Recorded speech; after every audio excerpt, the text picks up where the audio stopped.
कधी विचार केला आहे का, एका साध्या संताच्या विचारांनी जगातील इतक्या मोठ्या व्यक्तींना का आकर्षित केलं? एकीकडे ॲपलचे सहसंस्थापक स्टीव्ह जॉब्स, दुसरीकडे फेसबुकचे संस्थापक मार्क झुकरबर्ग, हॉलिवूड अभिनेत्री जुलिया रॉबर्ट्स आणि भारतातील लोकप्रिय क्रिकेटर विराट कोहली आणि अनुष्का शर्मा, या सगळ्यांचं नाव एका संताशी जोडलं जातं, ते म्हणजे नीम करोली बाबा, ज्यांना त्यांचे भक्त प्रेमाने महाराजजी म्हणतात. आज त्यांच्या जीवनावर आधारित हनुमान अंश हा चित्रपट चर्चेत आहे. सुरुवातीच्या 2 आठवड्यात फारसा प्रतिसाद न मिळाल्यानंतर तिसऱ्या आठवड्यात चित्रपटाने चांगली कमाई केल्याचा दावा केला जात आहे. पण या चित्रपटाच्या निमित्ताने एक मोठा प्रश्न समोर येतोय. नीम करोली बाबा नेमके कोण होते आणि त्यांच्या विचारांचा प्रभाव जगभरातील प्रसिद्ध लोकांवर इतका कसा पडला? चला जाणून घेऊया. नीम करोली बाबांचा जन्म उत्तर प्रदेशातील फिरोजाबाद जिल्ह्यातील अकबरपूर गावात झाला. त्यांचं मूळ नाव लक्ष्मण नारायण शर्मा असल्याचं सांगितलं जातं. आपल्या आयुष्याच्या पुढच्या काळात त्यांनी उत्तर भारतातील विविध ठिकाणी वास्तव्य केलं. त्यापैकी नैनितालजवळील कैची धाम हे त्यांच्याशी जोडलेलं सर्वात प्रसिद्ध ठिकाण बनलं. ते मोठमोठे ग्रंथ लिहिणारे तत्त्वज्ञ नव्हते. त्यांनी स्वतःभोवती मोठी संस्था उभी करण्याचा प्रयत्नही केला नाही.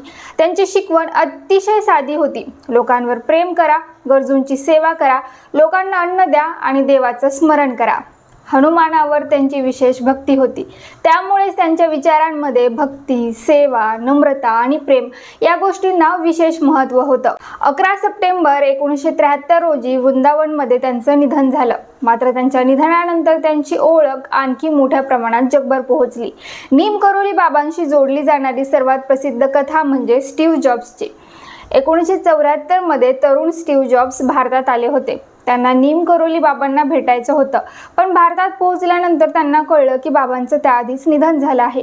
जॉब्सची बाबांशी प्रत्यक्ष भेट झाली नाही, मात्र त्यांनी भारतात काही काळ प्रवास केला. या काळाने त्यांच्या विचार विश्वावर परिणाम झाल्याचं अनेकदा सांगितलं जातं.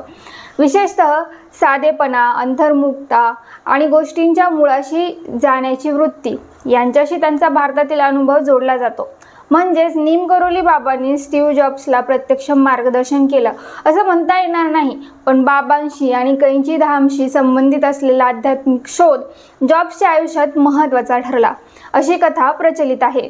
यानंतर येतो फेसबुकचे संस्थापक मार्क झुकरबर्ग यांचा किस्सा. 2015 मध्ये भारतातील एका कार्यक्रमात झुकरबर्गने सांगितलं होतं की फेसबुक कठीण काळातून जात असताना स्टीव्ह जॉब्सने त्यांना भारतातील एका मंदिराला भेट देण्याचा सल्ला दिला होता. झुकरबर्ग भारतात आले आणि त्यांनी काही काळ देशभर प्रवास केला. या प्रवासामुळे त्यांना फेसबुक सुरू करण्यामागचा मूळ उद्देश पुन्हा समजून घेण्यास मदत झाली असं त्यांनी सांगितलं. या कथेत कैची धामचा संदर्भ जोडला जातो. मात्र झुकरबर्गने स्वतः त्या कार्यक्रमात मंदिराचं नाव किंवा तपशील फार स्पष्टपणे सांगितले नव्हते. हॉलिवूड अभिनेत्री जुलिया रॉबर्ट्स यांचं नीम करोली बाबांशी असलेलं नातं आणखी वेगळं आहे.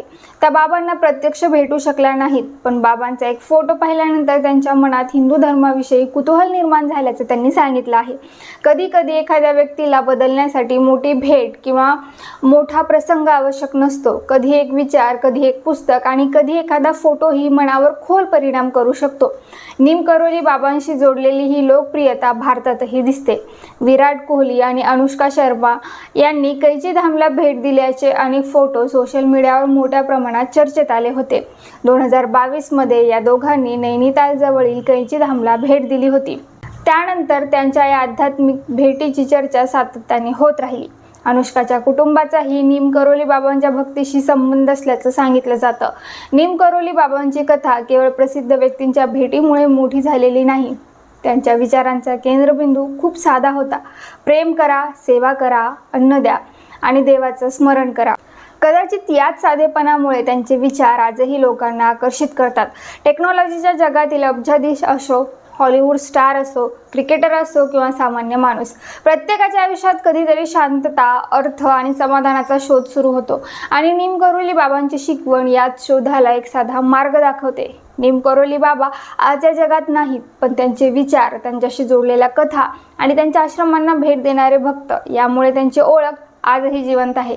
हनुमान अंश चित्रपटाच्या निमित्ताने पुन्हा एकदा त्यांचं नाव चर्चेत आलं आहे. पण नीम करोली बाबांची खरी ओळख बॉक्स ऑफिसच्या आकड्यांमध्ये नाही, तर त्यांच्या या साध्या विचारांमध्ये आहे. सर्वांवर प्रेम करा, सर्वांची सेवा करा आणि प्रभू रामाच्या नावाचा जप करा. कदाचित म्हणूनच अनेक दशकांनंतरही या साध्या संताची कथा लोकांना पुन्हा पुन्हा आकर्षित करते.